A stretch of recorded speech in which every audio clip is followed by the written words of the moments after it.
कहानी की शुरुआत में हमें दिखाया जाता है कि कुछ आर्मी ऑफिसर्स एक इंसान को बंकर बंद गाड़ियों में कहीं ले जा रहे होते हैं और ये इलाका होता है अफगानिस्तान का कुनार प्रांत।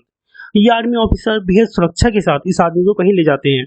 उसे देखकर लगता है कि शायद ये कोई बहुत ही बड़ा अपराधी है या कोई बेहद खास व्यक्ति, पर इस व्यक्ति के हाथ में शराब का गिलास भी है, मतलब ये कोई अपराधी तो नहीं हो सकता।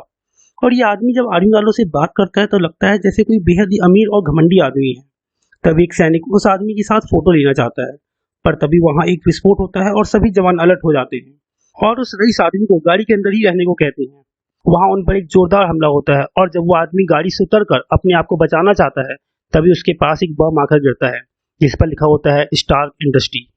बम के फटने से उसके छर्रे उस आदमी के पूरे शरीर में समा जाते हैं और वो बेहोश हो जाता है। और जब उसे होश आता है तो वह कुछ हथियारबंद लोगों के पास होता है और यह आदमी होता है स्टार्क इंडस्ट्री का मालिक टोनी स्टार्क।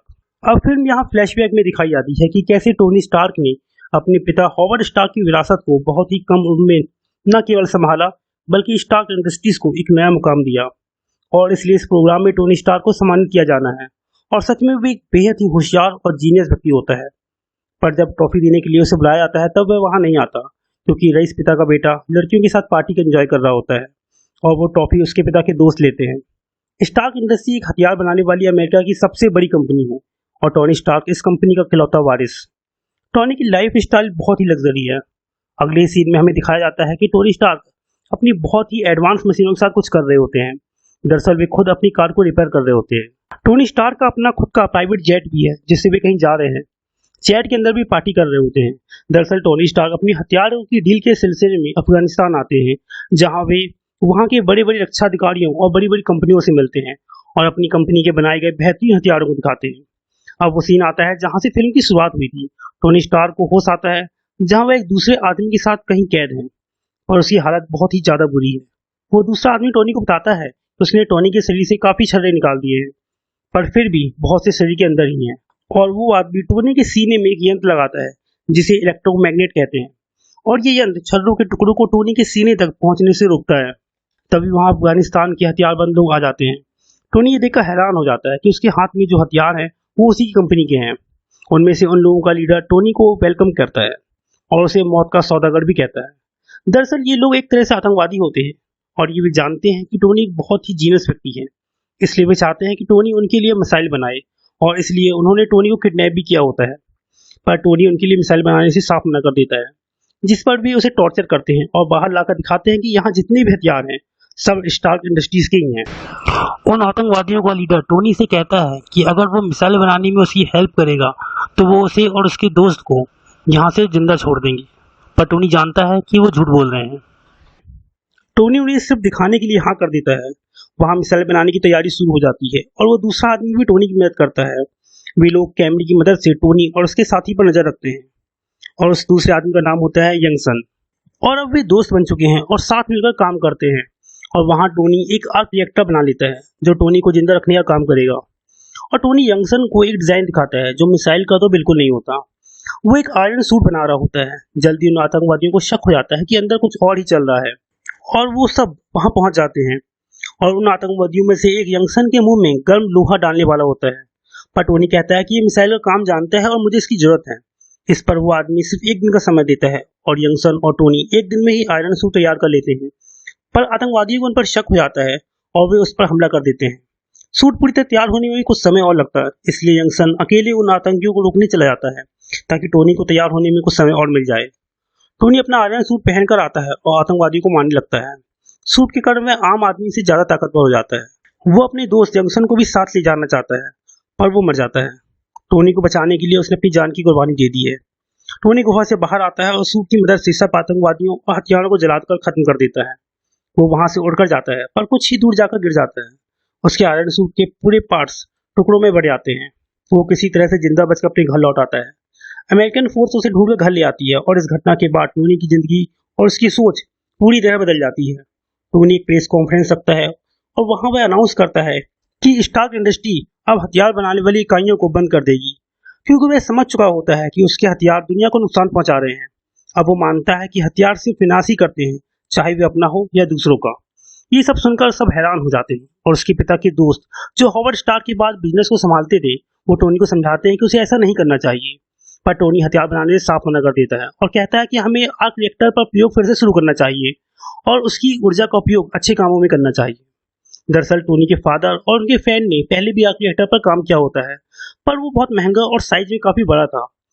पर टोनी ने अपने जीनियस बुद्धि के दम पर कचरे से एक छोटा सा आर्क रिएक्टर बना लिया था। ये देखकर उसके पिता के दोस्त हैरान हो जाते हैं, पर वो मन ही मन टोनी से बहुत जलता है। एक दूसरे सीन में हमें दिखाया जाता है कि टोनी आर्क रिएक्टर को बदलना चाहता है और वो इसके लिए अपनी सहयोगी पेपर की मदद लेता है और पेपर बहुत ही मुश्किल से आर्क रिएक्टर को बाहर निकाल पाती है। टोनी की लैब बहुत ही एडवांस है। टोनी अपने दोस्त से मिलने आता है जो कि फौज में एक पायलट भी है और उसे अपने प्लान के बारे में बताता है, पर वो टोनी की बात सुनने से साफ मना कर देता है और चला जाता है और टोनी अकेले ही काम में लग जाता है।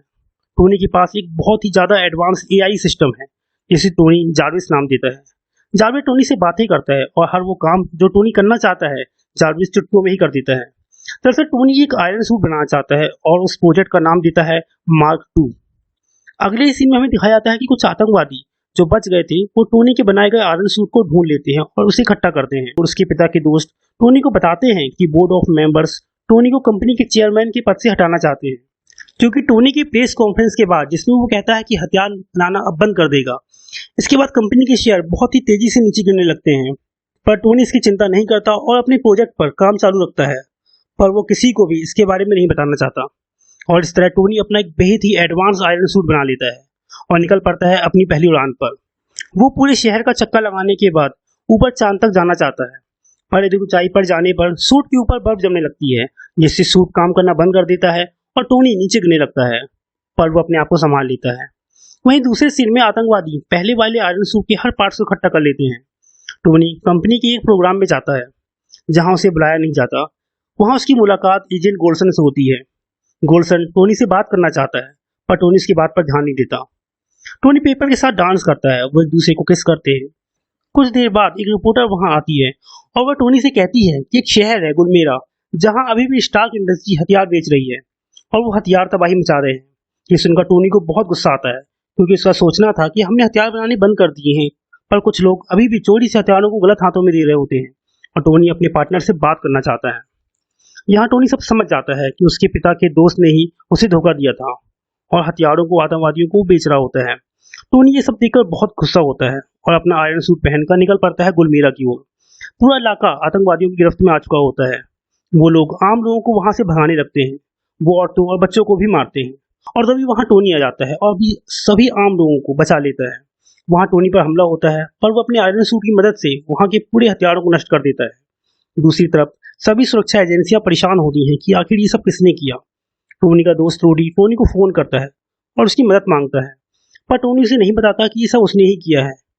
वहीं कुछ फाइटर प्लेन टोनी पर ही हमला कर देते हैं, क्योंकि उन्हें लगता है कि वह दुश्मन का कोई छोटा सा जहाज है।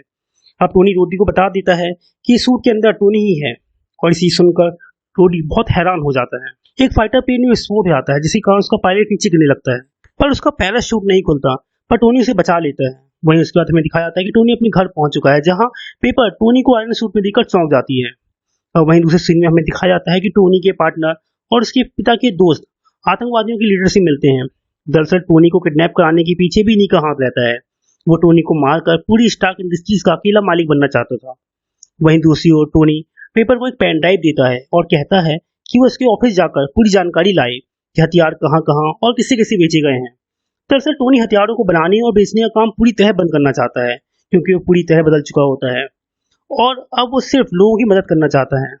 पेपर ऑफिस जाती है और पूरी सावधानी से डेटा ट्रांसफर करती है और वहां वह देखती है कि टोनी के पिता के दोस्त ने ही टोनी को मरवाना चाहा था और तभी वो वहां आ जाता है।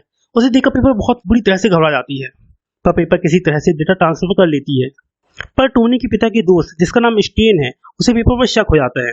स्टेन अपनी साइंटिस्ट की टीम को एक छोटा आर्क रिएक्टर बनाने को बोलता है। इससे पहले कि पेपर टोनी को बता पाती कि इन सबके पीछे स्टेन है, स्टेन टोनी के घर पहुंचकर उसे अचेत कर देता है और उसके सीने से आर्क रिएक्टर निकाल कर ले जाता है, क्योंकि वो और उसकी टीम टोनी की तरह आर्क रिएक्टर नहीं बना पाती हैं। टोनी को बहुत तकलीफ होती है, क्योंकि वो आर्क रिएक्टर टोनी को जिंदा रखने के लिए होता है। स्टेन आर्क रिएक्टर लेकर चला जाता है। टोनी बहुत ही मुश्किल से अपनी लैब की तरफ पहुंचता है और अपना पुराना आर्क रिएक्टर लगा लेता है, जो उसने पेपर को फेंकने के लिए कहा था, पर पेपर ने उसे फेंका नहीं था। वहीं स्टेन आर्क रिएक्टर लाकर अपने बनाए गए आयरन सूट में लगा लेता है। पेपर गोल्सन और उसकी पूरी टीम को लेकर स्टेन को गिरफ्तार करने जाती है और दूसरी ओर टोनी भी तैयार होकर उसे पकड़ने निकल जाता है। स्टेन के आयरन सूट पहनकर सब पर हमला कर देता है और एक बहुत ही बड़ा आयरन सूट होता है। वो पेपर को मारने ही वाला होता है, तभी वहां टोनी पहुंच जाता है और उसे बचा देता है। उन दोनों के बीच एक जबरदस्त फाइट होती है। स्टेन टोनी पर भारी पड़ने लगता है। टोनी जारविस से ऊपर आसमान की ओर जाने के लिए कहता है, पर टोनी के सूट में ज्यादा ऊर्जा नहीं बचती, पर फिर भी वो ऊपर चला जाता है और तभी स्टेन के सूट में बर्फ जमने लगती है, जिससे वो बंद हो जाता है और नीचे गिरने लगता है। टोनी भी किसी तरह बची हुई ऊर्जा से नीचे आ जाता है, पर स्टेन भी मरता नहीं है। टोनी पेपर से कहता है कि वो सेंट्रल कंसोल में जाके सारे सर्किट खोल दे, जिससे सब कुछ जलकर नष्ट हो जाएगा। पेपर टोनी के कहे अनुसार सब काम करती है और शॉर्ट सर्किट होने की वजह से वहां पर सब कुछ जलकर नष्ट हो जाता है। शॉर्ट सर्किट की वजह से स्टेन का सूट भी पूरी तरह जल जाता है और स्टेन वहीं पर मर जाता है। अगले सीन में हमें दिखाया जाता है कि पेपर टोनी की घाव साफ कर रही होती है और वहां गोल्सन भी होता है। गोल्सन बताता है कि वो शील्ड का एजेंट है, जो कि खुफिया एजेंसी है। पेपर गोल्सन को थैंक यू बोलती है और अब टोनी बन जाता है एक सुपर हीरो जिसका नाम होता है आयरन मैन। दोस्तों, ये फिल्म सन 2008 में आई थी और IMDb में इसकी रेटिंग 7.9 थी। मार्वल स्टूडियो की एवेंजर सीरीज की पहली फिल्म थी। भारत समेत पूरी दुनिया में इस फिल्म ने अच्छी खासी कमाई की थी और आयरन मैन की भूमिका निभाने वाले कलाकार रॉबर्ट डाउनी जूनियर की रियल लाइफ भी इस फिल्म ने पूरी तरह बदल कर रख दी थी। दोस्तों, कैसी लगी आपको ये फिल्म? कमेंट बॉक्स में जरूर बताइएगा।